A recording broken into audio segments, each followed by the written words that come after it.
Hello दोस्तों, मैं इंद्र प्रताप सिंह आप सभी का स्टडी विद कॉन्सेप्ट में हार्दिक स्वागत अभिनंदन करता हूं। दोस्तों, हम लोग क्लास 6-1 के एनसीईआरटी और हम लोग उस एनसीईआरटी में हिस्ट्री को डिस्कस कर रहे थे। तो दोस्तों लास्ट वीडियो में हम लोगों ने ट्रेड और ट्रेडर्स के बारे में समझा था। ट्रेड और ट्रेडर्स के बारे में समझा था और ये भी हमने समझने का प्रयास किया था कि why Indian spices are more demanded in Europe, यानी भारत की जो मसाले थे दोस्तों, वो यूरोप में क्यों इतना उनका डिमांड था, ये भी हम लोगों ने देखने और समझने का प्रयास किया था दोस्तों। और हम लोगों ने ये भी देखा था what was the role of monsoons, what was the role of या what is the role या what आज भी है, उस समय भी था। what was the role of monsoon in trade, यानी मानसून पीरियड का ट्रेड में कैसे ये लोग उपयोग करते थे, कैसे सामान को ले जाने, आयात और निर्यात में एक स्थान से दूसरे स्थान पे ले आने और ले जाने में इसका प्रयोग किया करते थे दोस्तों। और हम लोगों ने अरिका मेरू के बारे में, जो एक पोर्ट कोस्टल सेटलमेंट था, वो भी हम लोगों ने देखने और समझने का प्रयास किया था दोस्तों। आज हम लोग उसी की कड़ी में दोस्तों आज इस चैप्टर को हम लोग फिनिश करेंगे और देखते हैं क्या कुछ है। फर्स्ट वन इसमें दोस्तों लास्ट वन हेडिंग है, उस हेडिंग का क्या नाम है, new kingdoms along the coast, यानी कुछ ऐसे राज्य थे जो कोस्टल एरियाज में कुछ ऐसे राज्य थे जो कोस्टल एरिया से लगे हुए थे। और जब वो कोस्टल एरिया से लगे हुए थे दोस्तों, वो उनका प्रभुत्व, उनका डोमिनेशन भी कोस्टल रीजन में ही होगा, उनका डोमिनेशन भी कोस्टल रीजन में होगा। जो भारत का half of the sub continents of India, parts of India है दोस्तों, वो जो है कि लगभग 7015 किलोमीटर है, जो कोस्टल बाउंड्री है भारत का। क्या है? 7015 किलोमीटर जो कोस्टल बाउंड्री है भारत का दोस्तों। ये हम लोग हमने यहाँ मेंशन किया है 7015 किलोमीटर दोस्तों। यहाँ पे 3 चीफ थे, चीफ मतलब तीन जो है कि राज्य हुआ करते थे, जिसको मूवेंडर के नाम से जानते थे। किसको? मूवेंडर। अगर पूछा जाए कि एग्जाम में व्हाट इज द मूवेंडर, तो मूवेंडर का मतलब होगा 3 चीफ्स। क्या दोस्तों? 3 चीफ्स। और कौन कौन से थे दोस्तों? वो थे आपके चोला। कौन थे? चोल थे, चेर थे और चेरा थे और पांड्यास थे। कौन थे दोस्तों? चोला थे या चोल थे, चेरा थे और पांड्यास थे दोस्तों। जो चेर थे दोस्तों, अच्छा इन्हीं को तीनों के समागम को दोस्तों, इन्हीं तीनों किंगडम के राज के समय को संगम एज के नाम से भी जाना जाता है। इन्हीं चोल, चेर और जो कि पांड्या है दोस्तों, इन्हीं पांड्यों को तीनों के समय काल को संगम एज के नाम से भी जाना जाता है। ये हम लोगों ने लास्ट वन वीडियो में देखने और समझने का प्रयास किया था दोस्तों। आज हम लोग दोस्तों थोड़ा सा इसके आगे देखने का प्रयास करते हैं। यहाँ पे देखो, अब मैं बताने का प्रयास करता हूँ कि ये चोल थे। ये चोल किस रीजन में इनका साम्राज्य था, चोर किस रीजन में सिचुएटेड थे, और पांड्या थे जो आज के जो पांड्य साम्राज्य था, ये पांड्य राज था, ये किस रीजन में स्थापित थे और इनका कहाँ कहाँ डोमिनेशन था, कहाँ कहाँ इनका प्रभुत्व था, कहाँ कहाँ इनका ये पावरफुल थे दोस्तों। तो हम आपको बताना चाहेंगे दोस्तों, ये जो आज का जो some parts of Kerala, Tamil Nadu, some parts of Karnataka, ये वाला रीजन दोस्तों, इस वाले रीजन में दोस्तों चेरा हुआ करते थे, यानी इस रीजन में जो है कि चेर पावरफुल हुआ करते थे। चेरा जो कौन सा दोस्तों? चेरा। ठीक है, आपको एक बात समझ आ गई होगी। और इस वाले रीजन में देखेंगे दोस्तों, इन यहाँ पे जो है कि पांड्य साम्राज्य था। कौन सा दोस्तों? पांड्य साम्राज्य था। कौन सा दोस्तों? पांड्य साम्राज्य था। अच्छा, ये वाला जो रीजन आपका बचता है, ये वाला रीजन, यहीं पे हमारे चोल थे। कौन से दोस्तों? चोल साम्राज्य था। कौन सा दोस्तों? चोल साम्राज्य था दोस्तों। इनकी जो राजधानी थी, इसकी राजधानी मदुरई थी दोस्तों, मदुरई थी। और हम जानते हैं कि दोस्तों यहाँ से एक जो है कि एक रिवर वैली। अच्छा, दूसरी बात, अब दोस्तों आपको थोड़ा सा ज्योग्राफी ऑफ इंडिया का थोड़ा सा आइडिया होगा कि जो half of the sub continents है, यहाँ पे देखो दोस्तों बहुत सारे प्लेटो मिलते हैं। यहाँ पे देखेंगे पूरा वेस्टर्न कोस्ट है, ये ईस्टर्न कोस्ट है, यहाँ पे हिल है। अच्छा, हिल है, ये इधर भी हिल है, इधर भी हिल है, यहाँ प्लेटो है, सब पार्ट यहाँ भी प्लेटो है दोस्तों। इसी वाले रीजन से जो है कि रिवर वैलीज होके गुजरती हैं, जैसे कावेरी हुआ, गोदावरी हुआ, कृष्णा हुआ। तो दोस्तों इनमें जो है कि कावेरी जो है कि मोस्ट पावरफुल या मोस्ट फर्टाइल, मोस्ट सबसे ज्यादा उपजाऊ घाटी हुआ करता था। कौन? कावेरी। कौन? तो दोस्तों यहाँ मैंने मेंशन किया है, यहाँ पे है कि ये कावेरी जो है कि बहुत ही फर्टाइल हुआ करता था, बहुत ही उपजाऊ। दोस्तों फर्टाइल होने का ये मेंशन करने के एक ही मतलब है, जो ज्यादा फर्टाइल होगा अगर आप उस पे जो है कि इस पे कंट्रोल करते हैं, यानी आप साम्राज्य को अपने इंरिचमेंट करेंगे। अगर कंट्रोल तभी कर पाएंगे जब आप पावरफुल होंगे। अच्छा, जब जब आप पावरफुल होंगे तो कंट्रोल करेंगे तो आपकी इकोनॉमिक एक्टिविटी बढ़ेगी। अगर जब आपके पास रिसोर्सेज बढ़ते हैं तो आपकी पॉलिटिकल स्ट्रेंथ भी बढ़ती जाएगी। क्या दोस्तों? पॉलिटिकल स्ट्रेंथ बढ़ जाएगी। क्यों? क्योंकि all of the depend on the economic resources. अगर आपके पास अर्थ अर्थ मतलब कि इकोनॉमिक रिसोर्सेज है तो वो आप दिन ब दिन मजबूत होते जाएंगे, अपने साम्राज्य को थोड़ा सा मजबूत करेंगे। और नॉट ओनली दी मजबूत, मतलब कि सिर्फ उसे मजबूत ही नहीं करेंगे, आप अपने साम्राज्य का विस्तार भी करेंगे। दोस्तों ये मैंने समझाने का प्रयास कर रहा हूँ।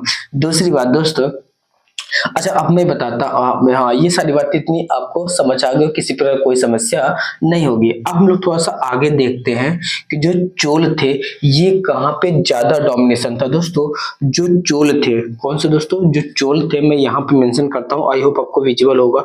दोस्तों जो ये चोल थे, ये जो है कि नेवल स्ट्रेंथ इनका ज्यादा था, यानी ये जो है कि समुद्र या कोस्टल एरियाज में ज्यादा पावरफुल थे।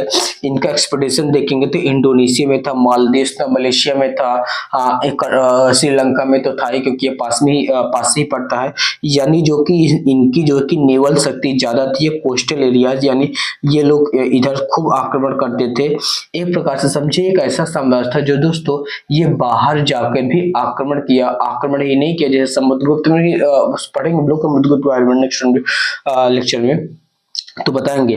तो वो भी उनका भी कुछ ऐसा ही समाज था। उन्होंने भी मतलब कि आउट ऑफ सब कॉन्टिनेंट ऑफ इंडिया उन्होंने भी कंट्रोल करने का प्रयास किया था। इंडोनेशिया को उन्होंने चर्चा की, उसके कुछ कॉन्स भी हमको देखने को मिल जाते हैं। दूसरी बात दोस्तों, जो चोल थे हमने बताया ये नेवल इंस्टेंस की, इनकी जो कि नौसेना बहुत स्ट्रेंथ थी, और ये जो है कि अपने राज्य से दूसरे राज्य में आक्रमण करते थे, उसको अपना सब ऑर्डिनरी बनाते थे।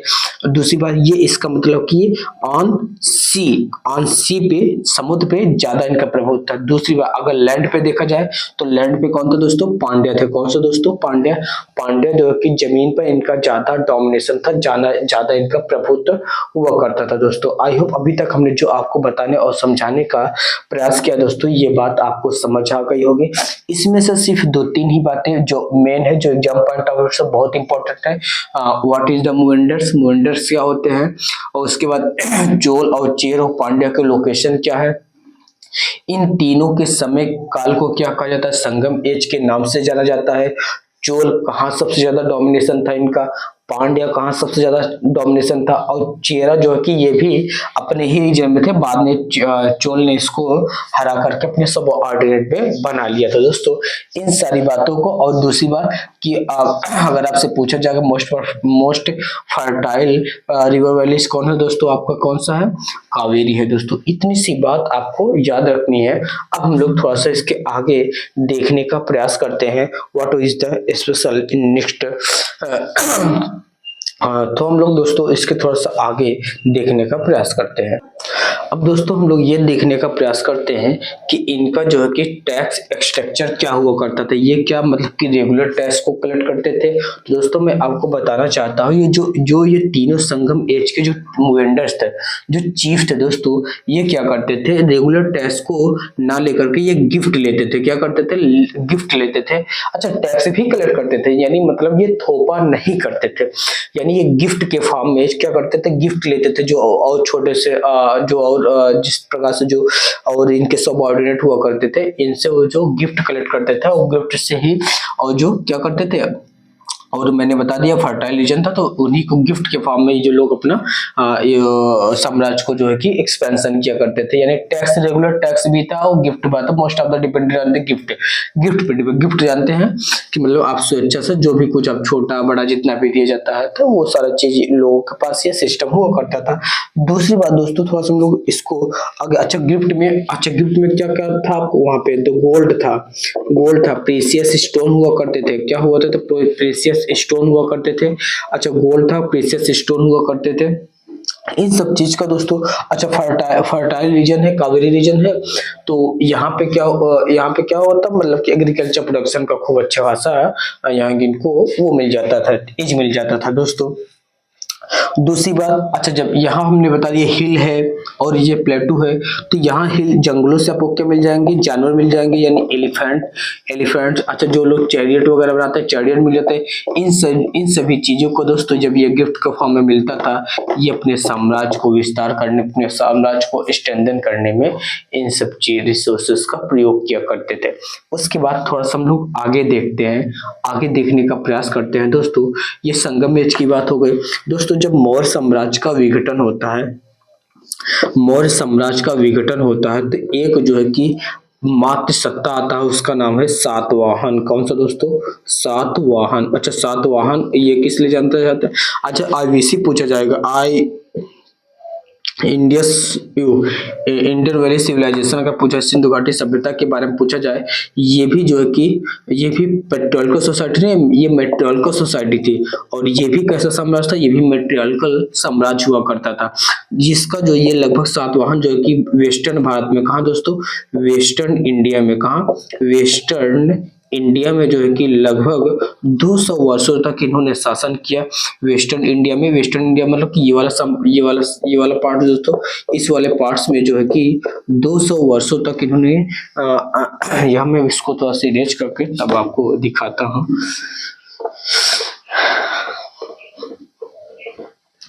इस वाले रीजन में बताता हूँ, इस वाले रीजन में पूरा दोस्त कि इन्होंने 200 वर्षों तक राज्य किया था। कब तक दोस्तों?